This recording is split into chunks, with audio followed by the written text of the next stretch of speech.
Don't you just hate your selfie stick? I don't.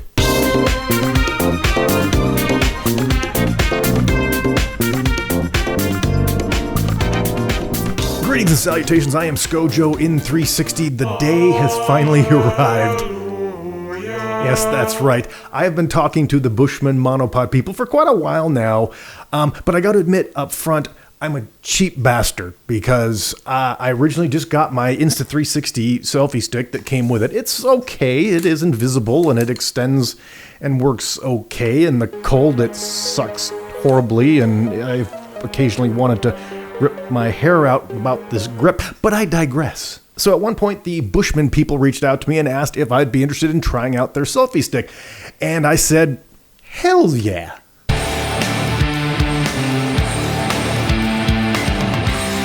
But because of my busy schedule, we finally got this sucker into my hands, and I gotta tell you, spoiler alert, it's awesome. Now first I should point out the Insta360 stick, it's okay. It doesn't have any nice little knobs on it, and so you have to just kind of turn things, and when it's cold, it's a real pain in the butt because it doesn't always move, and then when it's warm, it'll sometimes go, you'll be in the middle of a sentence, it'll go ka-chunk, ka-chunk, ka-chunk, ka-chunk. So not my favorite selfie stick, but I'm so cheap, I just decided, you know what, this is going to do it for me when the Bushman is around $100 if I remember correctly, but they sent me one of these and some accessories, and they're worth the cash. First of all, you get these nice little ways of loosening up and tightening. It's so much easier to get these down and tight and loosened, and it extends much further than the Insta360 stick. So it's a little bit heavier, so you're gonna have to get used to the balance a little bit, but it extends much further, and it is so much more dynamic, not just because of the monopod. I mean, take a look just on the differences of the grips here. One is just kind of this plastic that I eventually had to glue down, and one actually has a bit of like a neoprene handle on it, so it's nice. It's a nice firm selfie stick in your hand, and it's got some amazing accessories. First up is the tripod base. This thing's actually made of metal. It's very nice. It's very wide.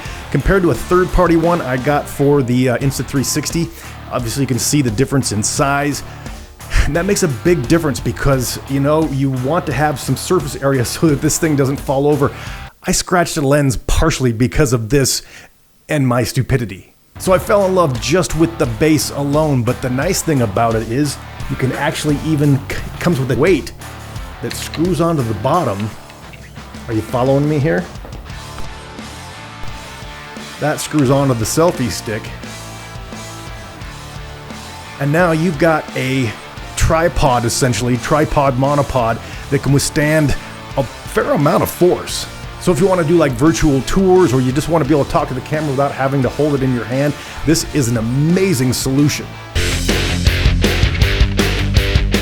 Now besides this base with the weight is another one that's pretty amazing. It is magnetic, goes on the bottom like this. And I'll tell you, when I first tried this, I stuck it up to something that I thought would be magnetically attracted to it, and it did nothing. Then I found a piece of metal and boom, this thing just like went right on there. Now it's good. You got to be careful. You're going to want something that's got a fair amount of flat surface area and all that, but you can actually have the camera on a piece of metal holding it on there. This is an accessory I didn't even know I needed, and I do. Next up is another thing that is absolutely incredible. Another thing I would have never thought of myself, and that is this little guy. The wonders never cease. Goes into the bottom, and check this out. This goes into the dirt. You can actually screw this into the ground, and it's got a little hole here so that if it gets stuck, you can put a stick in there or something and get it back out. So now when you're just out in the grass or out in the mountains or something, you want to be able to have this thing stay down, it's going to stay down. And the last thing I just adore about it is this little lanyard. It's got a screw on the bottom of it that goes on the bottom of this. Now, why is this significant? This is especially significant for people who like to go to the outdoors, because then you can put it around your neck and have it tucked into your jacket. Totally awesome. Why is it even more awesome than what the Insta360 offered? Insta360, actually, I really enjoyed this. They have this new neoprene cover that went on here, and so then it could go around your neck. But it wasn't designed to have the selfie stick on it too, so when you try to put it around here, it just kind of flops around. So having something that actually screws into the base is just like a complete godsend. This is going to help me preserve cold weather battery life, because you pretty much want to get this around your neck and then put the selfie stick into your jacket and keep your batteries warm. So between the tripod base and the weight and the dirt thing and the magnetic base, not to mention the well-balanced, good grip monopod, I say this thing is a lifesaver. So if you're looking for a solution, I definitely recommend this. I am not getting paid to say this. I do not get a commission by selling any of these things. For $100, if I could do it all again when I bought my first 360 camera, I would definitely invest in the Bushman Monopod. Well, that is it for the podcast. I am Scojo in 360. Please don't forget to subscribe, hit the thumbs up, share it with your friends, and ring the bell on the side and help me dance our way out of here Bushman Monopod style.